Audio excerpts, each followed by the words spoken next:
السلام علیکم ورحمۃ اللہ وبرکاتہ۔ معزز سامعین، امید کرتا ہوں آپ حضرات بخیر و عافیت ہوں گے۔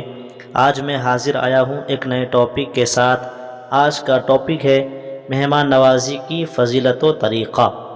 معزز سامعین، اب آئیے بغیر کسی تاخیر کے ٹاپک کو شروع کریں۔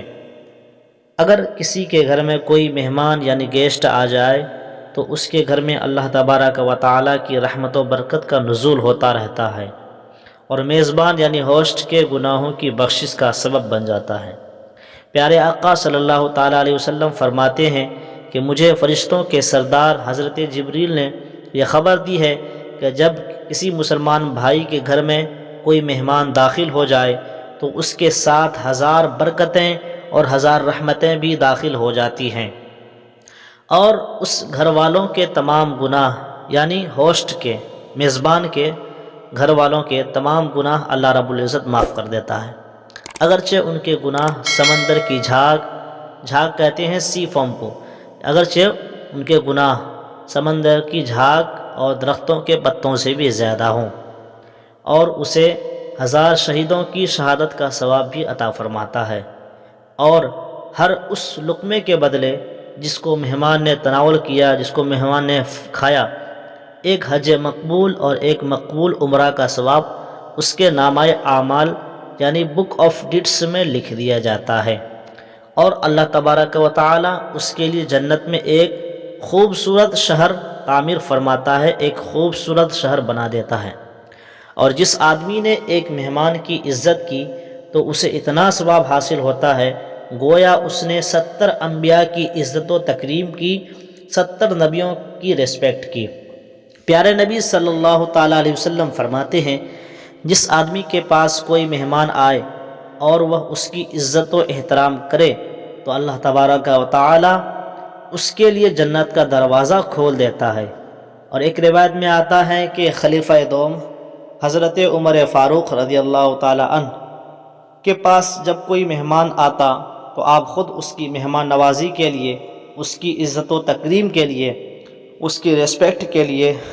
اس کی خدمت کے لیے کھڑے ہو جاتے تھے۔ جب لوگوں نے حضرت عمر رضی اللہ تعالیٰ عنہ سے اس کے بارے میں دریافت کیا، اس کے بارے میں پوچھا کہ اے حضرت عمر رضی اللہ تعالیٰ عنہ، آپ مہمان کے آنے پر کیوں کھڑے ہو جاتے ہیں؟ تو حضرت عمر نے ارشاد فرمایا کہ میں نے پیارے آقا صلی اللہ تعالیٰ علیہ وسلم کو فرماتے ہوئے سنا ہے، پیارے آقا صلی اللہ علیہ وسلم فرماتے ہیں کہ جس کے گھر میں کوئی مہمان آئے تو فرشتے اس کی عزت کے لیے کھڑے ہو جاتے ہیں، لہٰذا مجھے اس بات سے شرم آتی ہے کہ میں بیٹھا رہوں اور فرشتے کھڑے رہیں، اس لیے میں بھی مہمان کی عزت و تکریم کے لیے کھڑا ہو جاتا ہوں۔ ناظرین، آپ اب تک سماعت کر رہے تھے مہمان نوازی کی فضیلت۔ اب آئیے جانتے ہیں کہ مہمان نوازی کا طریقہ کیا ہے اور مہمان کے عزت و احترام سے کیا مراد ہے۔ حکیم الامت مفتی احمد یار خان نعیمی رحمۃ اللہ علیہ فرماتے ہیں کہ مہمان کی عزت یہ ہے کہ جب میزبان یعنی ہوسٹ آنے والے مہمان سے ملے تو مسکراتے ہوئے ملے، اور جہاں تک ہو سکے کھانے کا اور دوسری خدمات کا اچھے سے انتظام کرے، اور میزبان خود مہمان سے ملے اور اس کی خود سے خدمت کرنے کی کوشش کرے۔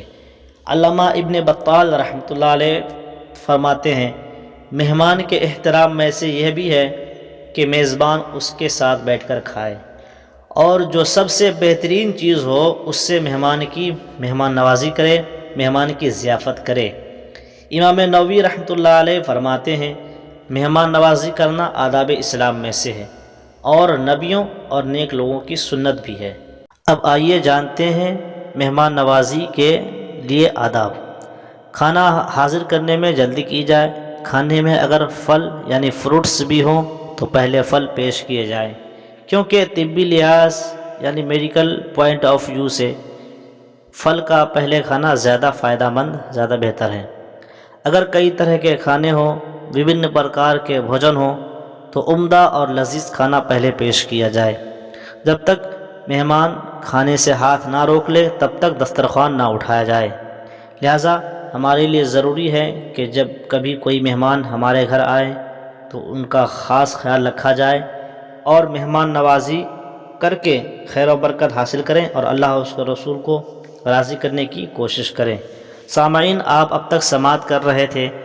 مہمان نوازی کی فضیلت و طریقہ۔ اگر آپ کو یہ ویڈیو اچھی لگی ہو تو چینل کو ضرور سبسکرائب کریں اور ویڈیو کو بھی شیئر کریں۔ پھر ملیں